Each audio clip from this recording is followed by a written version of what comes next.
Para você que queira saber tudo sobre herança, você pode estar ligadinho aqui agora com a gente aqui que a gente vai abordar, esclarecer tudo sobre esse assunto para você. Vamos lá então diretamente com ele lá de Jaboticabal, o Dr. Victor Carnevale.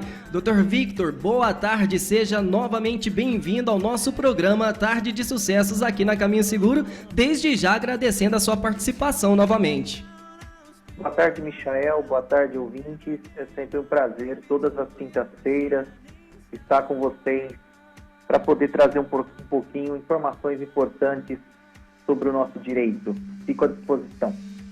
É isso aí, Dr. Victor. Então, como primeira pergunta hoje, né, que é umas perguntas que eu acho que é as dúvidas de muitas pessoas hoje aí, né, a se constatar em relação à questão de herança. Então, como primeira pergunta, como que é definida a herança e quem são os herdeiros? Michael, a primeira análise que deve ser feita em relação à herança é saber se a pessoa que faleceu não tenha deixado testamento e depois sim buscar os herdeiros, porque pode ocorrer uma concorrência entre os herdeiros com aquela pessoa que foi beneficiária do testamento. Não havendo testamentário, ou seja, o falecido não deixou nenhum testamento, os herdeiros poderão buscar a totalidade do patrimônio desse falecido. Nós temos nos artigos 1845 os chamados herdeiros legítimos, né, ou necessários, que são os filhos. O artigo 1829 vai dizer quem são esses herdeiros. São os filhos, são os descendentes, netos, bisnetos e assim sucessivamente. Essas pessoas são as primeiras a serem beneficiárias, ou seja, herdeiros que vão receber esse patrimônio. Lembrando também que o cônjuge, né, ou companheiro, ou seja, marido, esposa, aquele também que vive em união estável, vão do regime de comunhão, de regime de casamento, tá ok? É possível também que essa herança chegue até os irmãos, sobrinhos, que são considerados os herdeiros facultativos, né, numa relação aí que nós chamamos de colateral.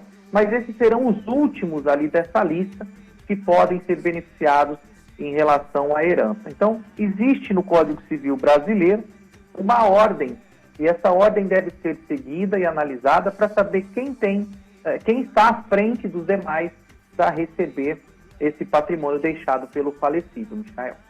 Ok, Dr. Victor. E o companheiro ou a companheira que vive em união estável tem direito à herança? Esse é um tema relativamente novo, tá? Até porque o Código Civil de 2002, ele já adotou um sistema de concorrência sucessória entre o cônjuge e o companheiro, que está previsto no artigo 1829 em relação aos demais parentes. Mas foi recentemente que o STF ele julgou inconstitucional o artigo 1790 do Código Civil, que tratava da questão do companheiro, e foi emitido o informativo número 864, aonde decidiu que não haveria mais a distinção entre cônjuges, que é o esposo, né, no caso o marido e a esposa, do companheiro ou a companheira, né, daquele que é casado efetivamente no cartório, né, aqueles que casam na igreja, e daqueles que vivem uma comunhão sem essa formalidade do casamento.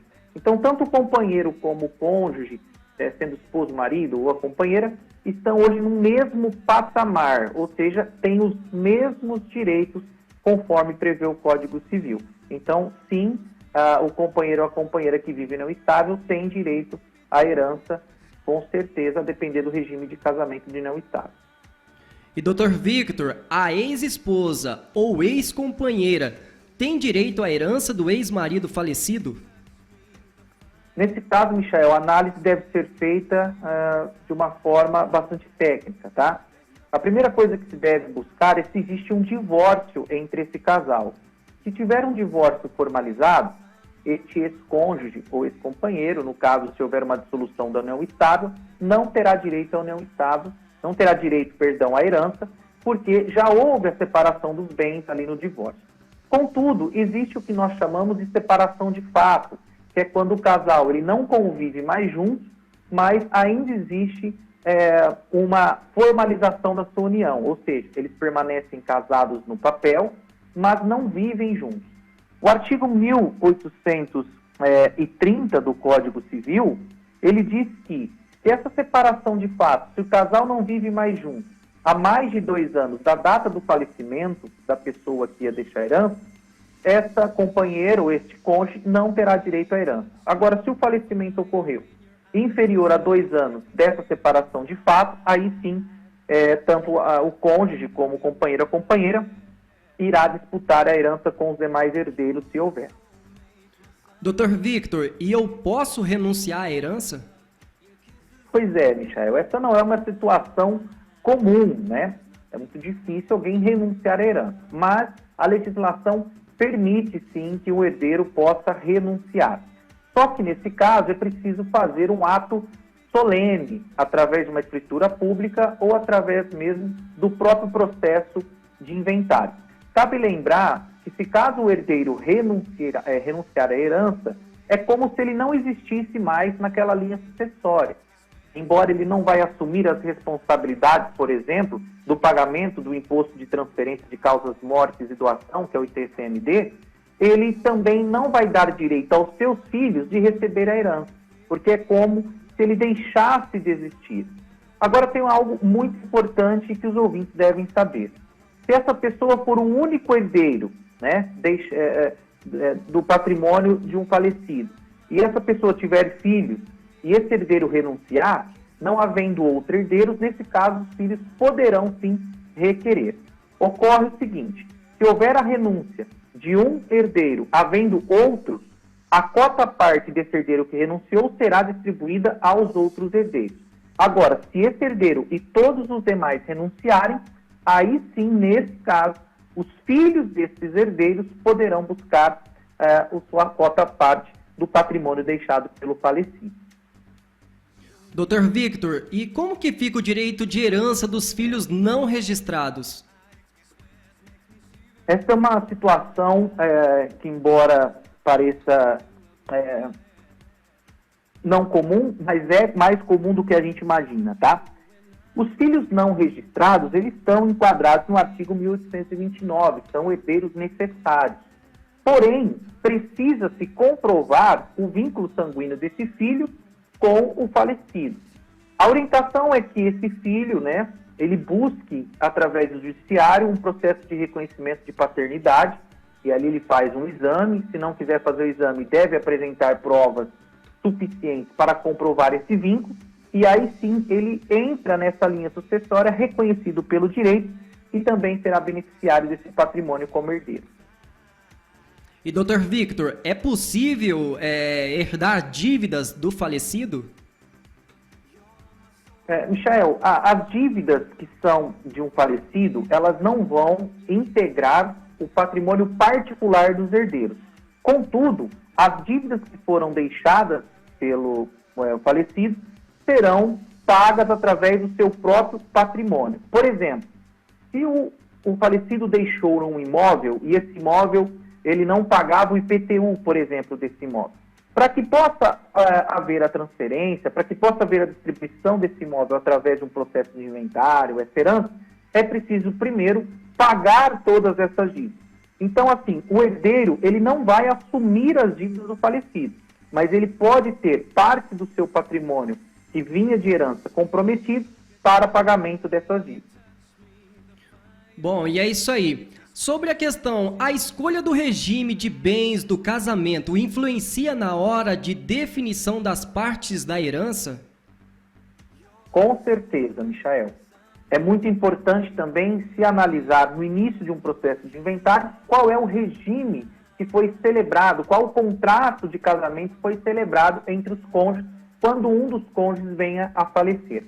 O mais comum, que hoje é adotado na justiça brasileira, é o regime de comunhão parcial de bens, né? Nesse caso, então, 100% do patrimônio que foi adquirido pelo casal na constância do casamento, 50% vai através do que nós chamamos de meação para a esposa, e essa esposa, se caso o marido tivesse falecido, ela também irá concorrer, junto com os filhos, à herança dos outros 50%. Diferentemente do que aconteceria, por exemplo, no caso da comunhão universal de bens, onde a esposa ela teria por meação a totalidade desse patrimônio e aí não haveria qualquer possibilidade de discutir ela como herdeira. Então, é sim importante observar qual o regime de casamento que foi celebrado entre os cônjuges para saber como será distribuído o patrimônio daquele que faleceu. Dr. Victor, e é possível fazer um testamento e deixar todo o patrimônio para uma pessoa só? Sim, Michael, é possível, desde que não haja herdeiros necessários, né? Filhos, pais, esposa, nesse caso sim. Ocorre que o testamento eu posso colocar qualquer pessoa ao qual tenha um grande apreço, um grande afago, né? Contudo, para que a pessoa possa herdar todo o meu patrimônio através de testamento, eu não posso ter deixado nenhum herdeiro. Se caso eu deixei algum herdeiro, se caso eu tenho um filho, eu posso também fazer um testamento. Só que eu posso comprometer até 50% do meu patrimônio. Acima de 50%, esse patrimônio deve ser dividido entre os herdeiros. Então, também é uma análise que deve ser feita. É possível, sim, deixar todo o patrimônio para uma pessoa só, desde que não haja outros herdeiros necessários que têm por lei o seu direito adquirido. É isso aí, Dr. Victor, muito obrigado. Bom, a você ouvinte aqui da Rádio Caminho Seguro, estamos conversando aqui com o Dr. Victor Carnevale, advogado, bacharel em Direito pela Faculdade de São Luís de Jaboticabal, especialista em Direito do Trabalho e Previdenciário pela PUC de Belo Horizonte, Minas Gerais, cursou matérias de Processo Civil, Contratos e Direitos de Família pela Fundação Getúlio Vargas e Direito Civil pela Prime Cursos. Dr. Victor, obrigado novamente aí pela sua participação no nosso programa Tarde de Sucessos.